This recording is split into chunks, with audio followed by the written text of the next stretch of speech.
Welcome back to another episode of It Starts With You podcast. I am so excited today to have with us Kenzie Groh. Kenzie, thank you so much for joining us today.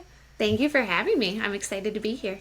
Oh my gosh, it's so funny because we were sitting there talking. I was like, okay, I guess I should probably hit record because we have so many things that we can capture and just really excited for this conversation. Kenzie is a passionate and transformational women's life and mindset coach who empowers women to break free from limiting beliefs and step into their full potential.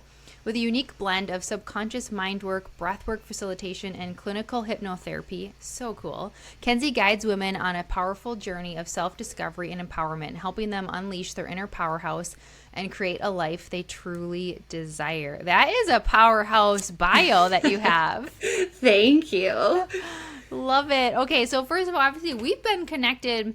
I'm trying to think how we first originally got connected, but now we've been in each other's worlds for a while. Yes. I feel like it was like the networking group. Oh, yeah, probably. Yep. But there's so many people in my life too where I'm like, I don't even know how we met, but we did. And now I see you everywhere. Yeah, and we follow each other. And so I think we even ran into each other then. We had never met in person, even though we're local to each other. And then we met each other in person in Arizona at a women's conference. Yes, I totally forgot about that. Yep, you're so That's right. So funny. It's like, hey, we live 20 minutes from each other. I've never seen you in person, but here I see you in Arizona. Yes, I actually totally forgot about that, but that is funny how that works. Oh my gosh, I just love that.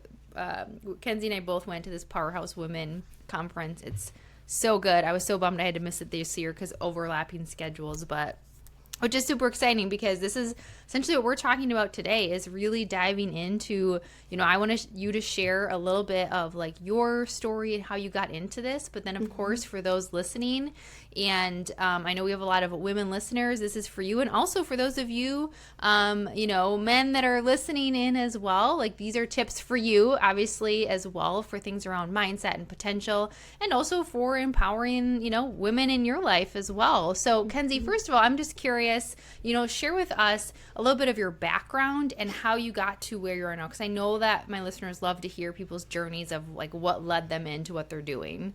Yes. And I'll try to shorten it down. I'm I could probably talk about it forever, so I'll condense it a little bit. But really, I always tell people too, what's important to know is where I am now. I never saw myself ending up I always thought I was going to climb the corporate ladder, be, the C-suite, all of those types of things. And so I went to school for marketing and moved across the country after I graduated. I moved to California, got my first corporate job, and it was at a large format printing company, and it was 24/7. The hours were crazy.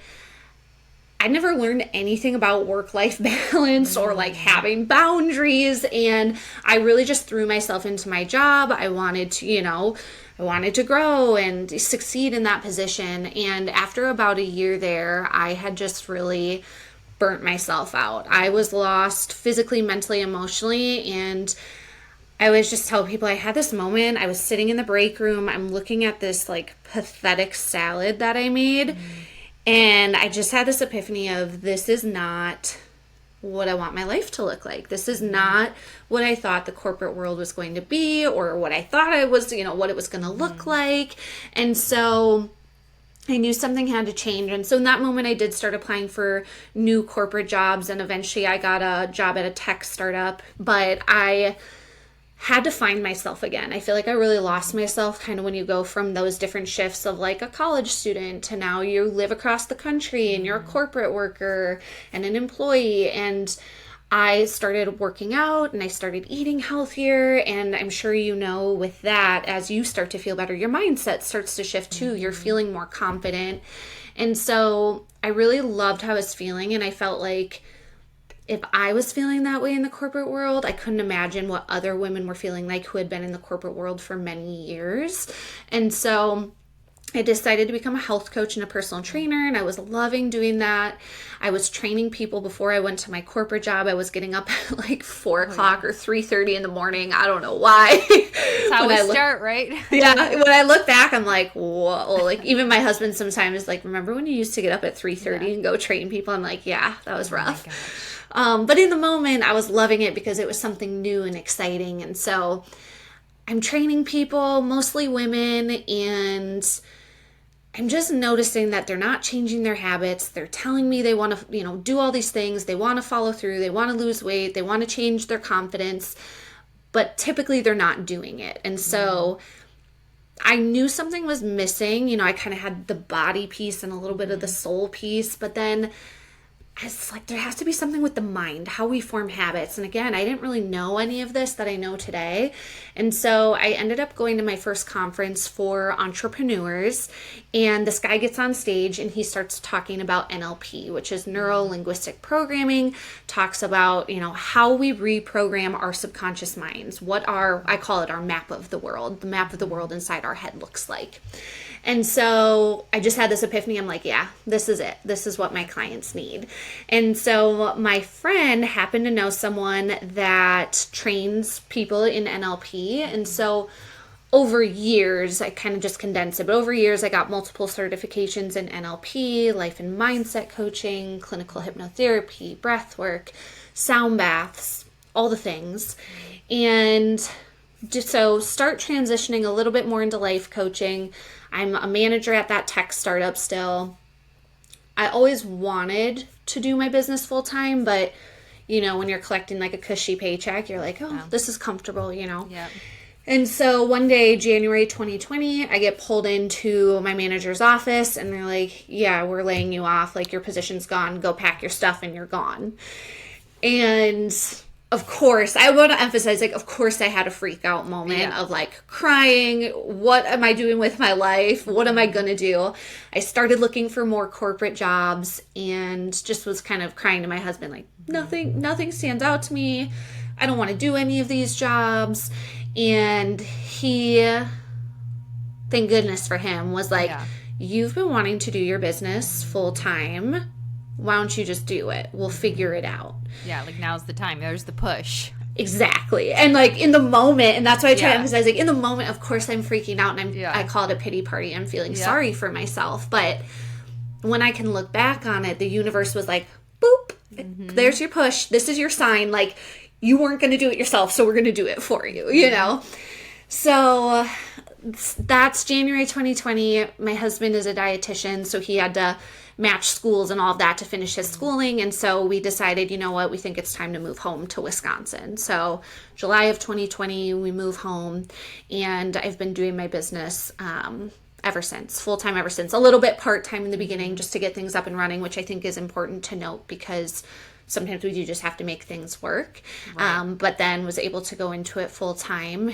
And I always just like to emphasize that part of in the moment, you feel like everything's falling apart. But now that I can look back, I'm like, oh, everything lined up exactly as it was supposed to. And all of that happened how it needed to because I wouldn't have done it for myself. So I was just to recognize that in the story. Yeah. Oh my goodness. First of all, thank you for sharing. I have already a page of notes because I'm such a note taker, but there's things I want to emphasize for those listening. And also I didn't realize how many similarities, even Kenzie, that we had in certain things. I want to hear them. Yeah. In terms of experiences, but also even some of the wording you use. And obviously, we're both in the mindset space as well. And so I love to geek out on that stuff. But a couple things that I heard you say that I know you run into all the time. I run into it when I'm working with women in, either in leadership or different positions. But this idea of, you're chasing the dream that you thought you had. Your goal. I always say that I was climbing the corporate ladder and I loved my time in corporate. I will never speak ill of any of my experience because I had great leaders. I worked for great organizations and something in me shifted. Is what I always say. Something in me shifted when I started to get into the more leader roles where it no longer I lost my passion for it. And I literally used the wording. I circled this because I used the wording I lost myself. I lost and that's what you said. I totally lost myself in all of it. And then you have this moment where you go well, now what? This is my identity. And I know you work with women that experiences too, where we're these. I always say I'm a recovering perfectionist. You're this high achiever. It's you know, and you lose yourself. And then you like, well, now what? Now what do I do with this? So if you're someone who's listening who's experienced that before, you know exactly what we're talking about. Or if you're in it right now, like stay tuned. We're not going to just leave you there. We'll have Kenzie give you some tips. We'll help you move through that. But then even like you went to your same thing. I went to my first conference. I went to Tony Robbins, who was trained, you know, he does NLP. That was my conference.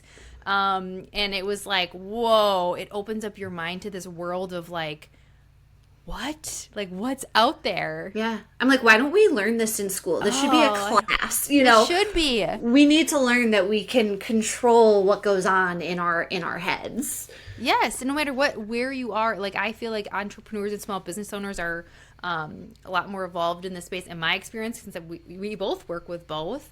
Just because I feel like sometimes when you get into that space, people, I say you have to face like the deepest, darkest parts of yourself, and so you're looking for and clinging for anything that you can. We're a little more open to it, but then even in the transition time, and I love that you emphasize, like, you know, when I was in it, it was tough, but when we. And there's that, I think it's Steve Jobs that had the quote of like, you can't connect the dots looking forward, but you can only connect them looking back. That's what I heard you say, is like, now looking back, you can say there was like these universal pushes of being like, okay, Kenzie, it's time. Yeah. And I always like, after I'm sure it's happened other areas of my life, you know, when I was younger that I just didn't know because I wasn't aware. But now that I saw that, and that was so clear in my life, like even the day I got laid off, my husband was about to apply for the program he needed to apply for, and it was going to be in LA, and we had gone back and forth on that for months because it was a drive, it was traffic, like he would have been miserable, but it was our only choice. And so as soon as I got laid off, I called him, I'm like, don't apply, like don't apply. And so he ended up back in Milwaukee. And so even that piece, now looking back, you know, you see it all. And so it was such a lesson to me of in my life now, when I'm in it and when it feels like something so hard, trusting that it's probably all going to line up and I'll look back and see it. But you don't know until you like have that experience and you're like, oh, okay, yeah, this is probably happening for my highest good.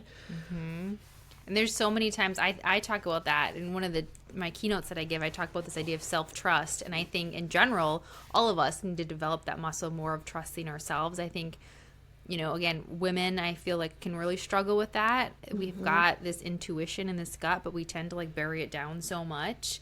And I always think of like the times that I've left positions and I just, maybe logically it didn't make sense, but I trusted my gut. And now looking back, every single time I had done that, crazy things happened. Like my first company that I ended up leaving, they ended up going bankrupt and letting everybody go, and people lost it on all this stuff. And I had left right before that, or another company that had done layoffs. Like it just was like, oh my goodness. Like if we can trust that part of ourselves and go, it doesn't make sense now, and this middle ick feels so weird, but that messy middle.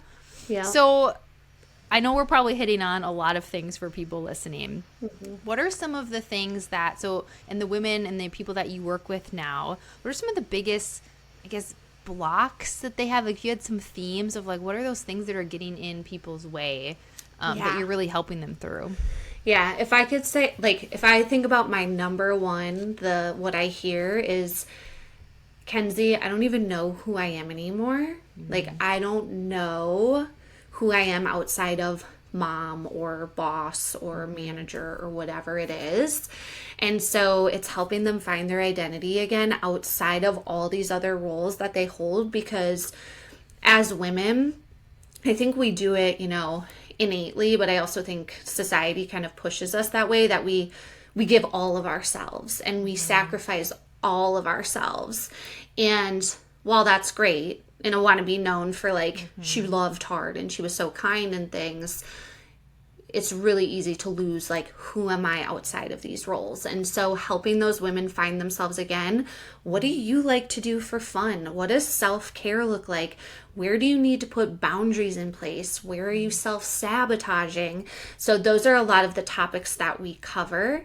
And along with that, a lot of times what I hear my clients saying is they're not saying burnt out. I'm saying burnt out, but they're saying I'm tired, I'm unmotivated, I have all these things I want to do, I can't get myself to do it.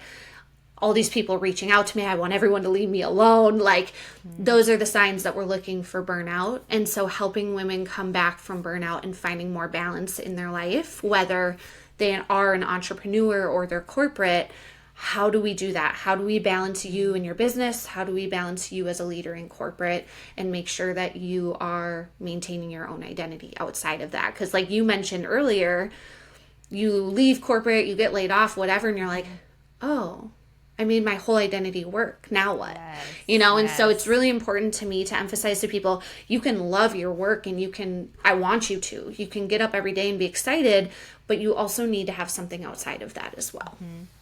Oh, that's so important, right? Because we've seen I'm sure you've seen it, I've seen it time and time again, where people's entire identity, their entire value and sense of self is wrapped up into what they do. And I get it, because when I am like a hard worker. When I'm in, I'm in. And I know a lot of women are like that, like you were referring to. But what happens when you choose to leave? And even though it was your choice, that's still hard when they choose for you that you're leaving. And now what? Yeah. Who are you? What are your interests? What do you like to do? Like, what brings you joy? And sometimes we really lose that. So what do you, because I'm curious, you know, is time is always people's thing. There's never enough time, right? We know that. And so for those who are listening and going, yeah, I feel like I've lost my sense of self, but Kenzie, I do run a full-time business, or I do run a full-time job, and I have multiple kids, and I have, you know, all these things. Like, I don't have time to figure out what I do for fun. I don't have time to go, yeah, sure, I'd love to take a dance class, but I don't have time. Like, what? I feel like talk baby steps, because I'm sure that's where you start with clients. Like, what's like the baby steps that they start with? Yeah, I love that you said baby steps, because I always tell my clients, I'm like, you're going to be sick of hearing me say this. Yeah. Baby steps, baby steps, baby steps. Like, I say it all the time, because people they're like, oh, I want to, you know, be healthier. I always use health because I think that's just very common. So on Monday, I'm going to drink 2 gallons of water and run and stretch and all these things. And it's like, no, you're not. Like, let's baby step it so that your brain can start to form new habits. So what I say to people who are like, I don't have time, or I don't even know where to start, I always start with self-care, which seems so simple, but honestly, I have so many women that come to me that are like, what are you talking about? I don't know what self-care is. I have no clue what that is. And I get it, because when I was in corporate and didn't know anything about this world, all I did was like wake up, go to work, come home, watch TV, sleep, you know, chores, whatever. So I always start with make a list of things that either you used to like to do, maybe before you were a mom. What kind of stuff did you like to do? Things that you always wish you would have had time for, or things that you know you like, but you just aren't prioritizing. And I also say give it a wide range, time-wise and money-wise. So self-care, I think people forget that self-care, or they think that self-care needs to cost money, and it can, but it can be free. It can be as simple as sitting down and reading a book, or going outside and putting your feet in the dirt. And it could be a girls' weekend, a night away with your partner, whatever, and anywhere in between. So time-wise and money-wise, it can be as quick as 5 minutes. It can be as long as a weekend away, a month away, whatever you want. But so I would say pick a range. And then my goal for my clients to start is always, when your head hits the pillow at the end of the day, I want you to be able to answer, what is one thing you did for yourself today? And again, it can be as simple as, I got myself that really delicious coffee that I love and I never go get it. I sat down and I read a book. When you learn to start to prioritize yourself again and find just even the littlest of pockets, it can change everything. And it seems like, oh, it's just 5 minutes, it's just 10 minutes. But then as you practice that muscle, it gets easier and easier to do and take time for yourself. So that is where I always start with my clients. I like to build out like their foundation, so the foundation is strong. If it feels like life gets heavy and there's chaos, the house blows over, your foundation is there. You know what you can return to make yourself feel good again. Yeah, and I love that you focus on that, right? Because I do think times people think like, oh, it's this big thing. I have to go from here to like way over here. Whereas like you said, sometimes just literally like getting a coffee. I stopped at a coffee cart this morning I after saw dropping your my son Instagram. That off. looks Yeah. good. Yeah. It's like my favorite coffee cart. Like to me, I call these like little sparks of joy. Yeah, I love that. And I talked to the, it's a women owned coffee cart, and I talked to them, and like it can be that where that literally then could be that little spark of joy then, and you're now heading into a day of maybe stressful meetings, but like you did that for yourself. And or again, of course, I love, a spa or things like that too, but we can't do that all day every day. I wish, but I know, I wish. What came up for me? Oh, go ahead. No, I was even going to say like as simple as like a hot shower too. Like for me, days after clients all day, it's a hot shower, and that's like 10 minutes of uninterrupted time. Even something like that can count as self-care. And it is you're building the muscle, and like as I feel like as you do that and you start to give yourself coffee or take time for a hot shower or take a walk outside, it gets easier to do bigger things. Because what came up for me while you were talking was this idea of guilt. Like I know guilt, that's a word that comes up for people a lot when I'm talking to clients, or I can like kind of pick up on it, and then when I say it, I'll kind of call it out, and they're like, oh yeah, that's something that I feel.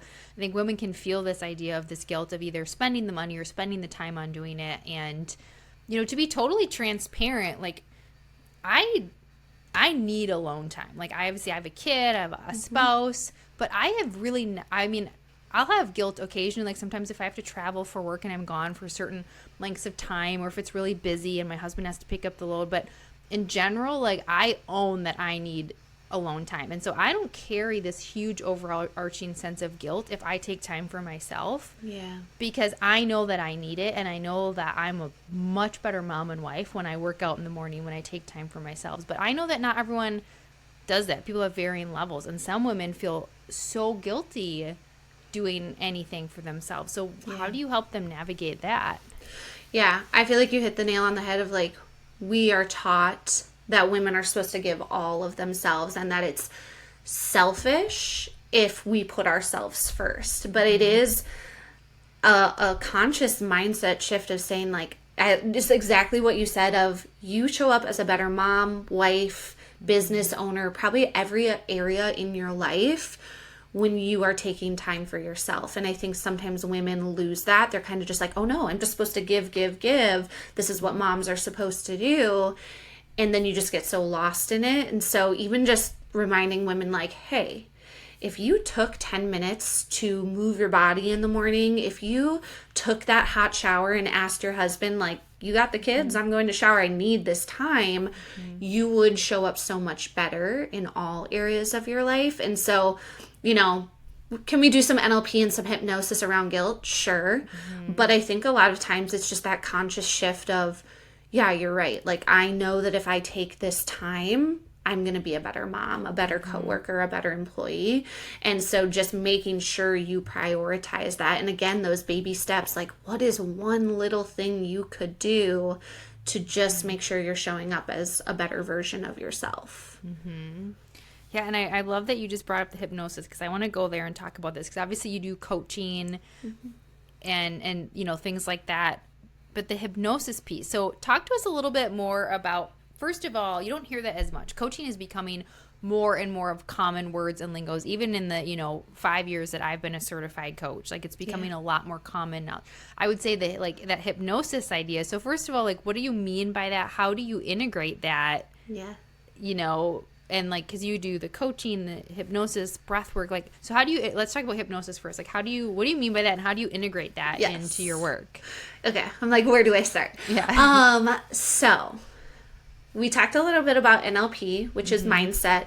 And I always tie, I personally, in my business, I tie hypnosis into that realm of subconscious mind work, working with reprogramming our brains.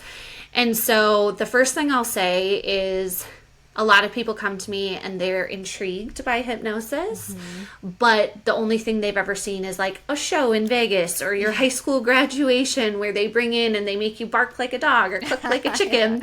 And so people are always like, I'm not going to do anything embarrassing, right? Yeah. And I'm like, nope. So really the whole time, the point of hypnosis is that I always picture like, your conscious brain, the part of you that kind of tries to control everything, is at the front. There's a curtain in between there.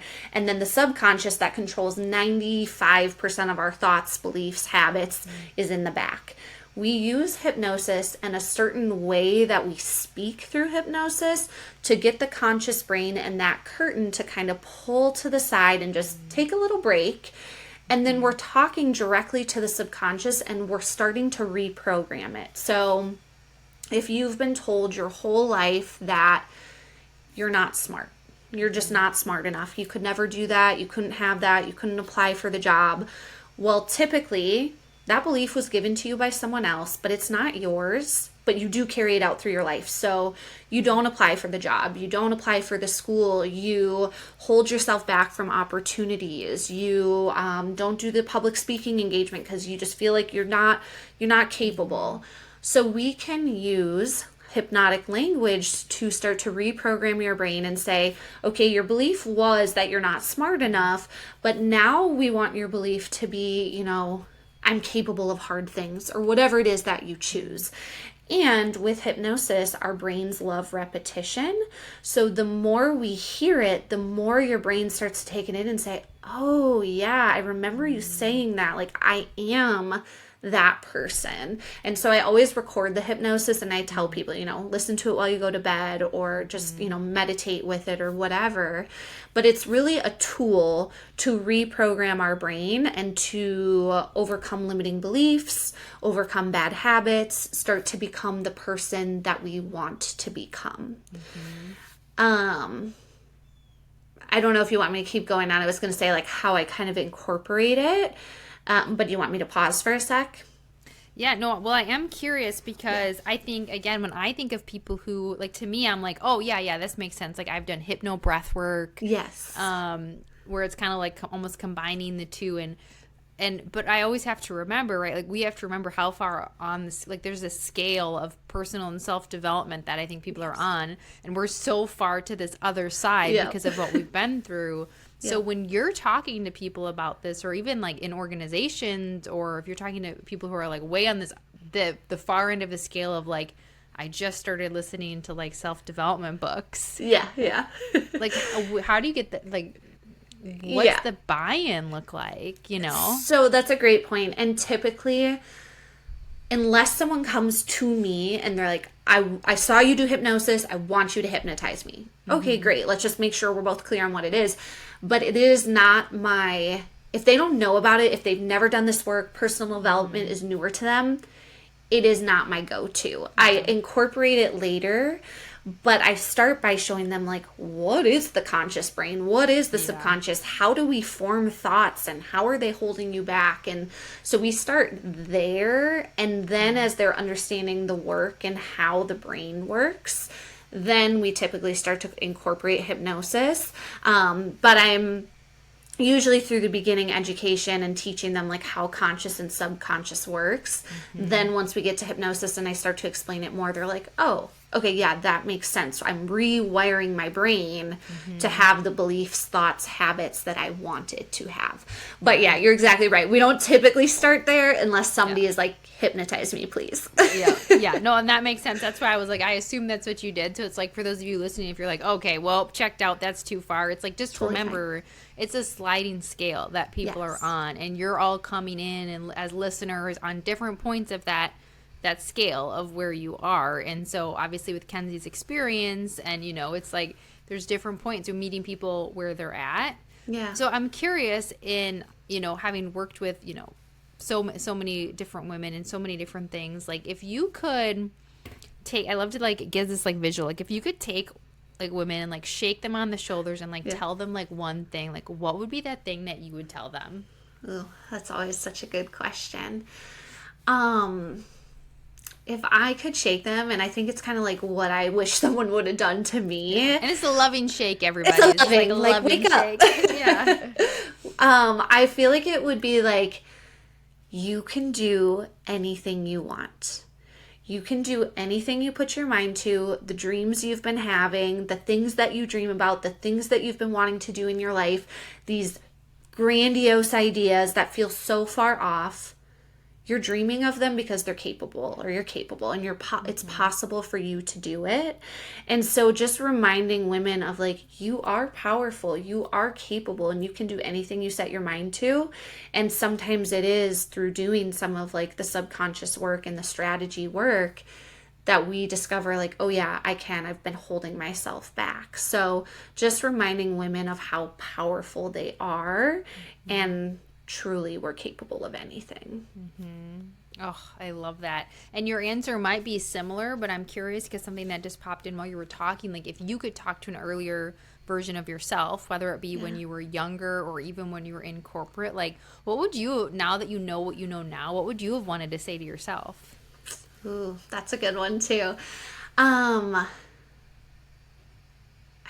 feel like I would have just, I don't know if it's a phrase, but I feel like I would have just kind of told myself like, open your eyes to possibilities, because like you and I kind of circled back on, I was so caught up in what society tells us. You go to college, you get the degree, you get the corporate job, you climb the corporate ladder, or whatever it looks like for you, whatever you've been told. And I kind of just thought that was like my one path. It was not open to entrepreneurship or doing just other things, or getting the degree and then being like, meh, not what I want, go flip over here. So I feel like it would just be to tell myself to be open to possibilities, and that truly universe, God, love, light, whatever you believe, knows better than you.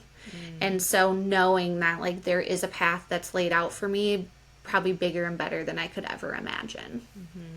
Oh, so good. And it's right, because sometimes like we talk to ourselves and it's like, oh yeah, I need a reminder, but also any earlier version of you that's listening right now, like that's a great reminder. And I always like to reiterate too, because obviously we've taken paths of like, we decided to leave corporate, but we both still work with people in corporate. Like we've got this like thing, and I work with a lot of people who are in corporate who that's their thing. Like entrepreneurship is not for everybody. No, like nor should it be, right? And so, even this idea, like when we say climbing the corporate ladder, to me, that is speaking to those of you who also are climbing the corporate ladder without intentionality behind it, or are doing it because you feel like you should. And like we need amazing humans like you working in corporate, but also if we have this like, it's like people call it like this intrapreneurship, right? So you have like the entrepreneur mindset working within organizations. Like it's important for you to be clear on why you want those roles, and not just go for the next role because you think you should. Yeah. Because I think that also holds women back too, where they're like, well, I feel like I should just go for this next position, but they might be interested in like taking a lateral move into like a totally different department, or moving into a totally different industry, but you just feel like it's a step back. Yeah. Versus if you go in with this like intention of being open and curious and not feeling the pressure to do what you think you should, but do what you think you want to do.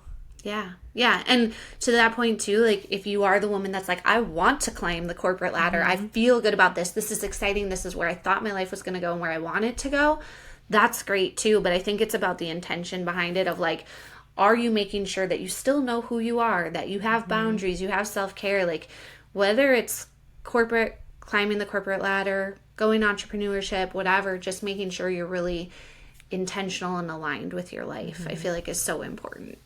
Yeah, because I mean, even when you get into entrepreneur, we've got that version of climbing that I would say like the entrepreneur ladder, where you're like, oh, I should be investing in all these things, or I should be at this certain level now. You compare yourself to, like, it doesn't go away just because you've switched industries. Right, it's still there, just in a different way. And it's you, right? You've got to figure it out.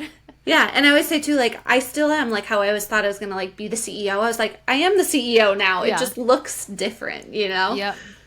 Oh my goodness, so many good things. This was such an amazing conversation. A couple of the highlights that I just really want to point out is like, again, for those of you who are listening, like it's okay if you feel that way, because look at us, right? Everyone, like, just revalidating that we're all human and we have those things.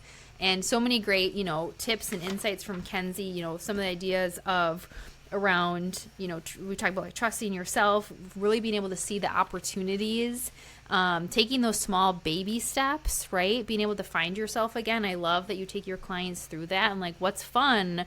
What are your boundaries? How do we start to notice when we're going down burnout? that identity work that you talked about. So those are some like small steps that you can start to take of like, what does self-care look like for you? And for some of you, like that's your first step. Like just start with that and see where that takes you.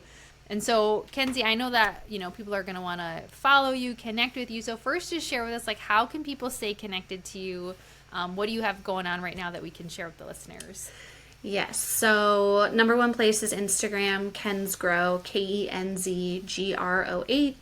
And I also have a website, kenzgrowcoaching.com. That's typically where you can find most things that I have going on. And then when you asked me this at the beginning, I was like, what do I have going on? So I am actually relaunching my course called Emergence. And that is an 8-week self-guided course. And it's everything I wish I would have had when I was struggling in the corporate world and just wondering, like, who am I? How do I come back from this burnout? How do I recover mentally, physically, emotionally? And so I've taken the guesswork out of it, the overwhelm out of it, the Googling out of it. And it's all of the tools in a format that will help you find yourself again and really help you start to reprogram your mind. So I am relaunching that. And if anybody's like, yeah, this interests me, I want to learn how to control my thoughts, become more positive, reprogram, that would be the place that I would direct you, because I'm just so passionate about people knowing that they can change their thoughts. So amazing. And we'll make sure that we drop the link and the information for that in the show notes as well. So Kenzie, again, thank you so much for this conversation. I love learning more about you too.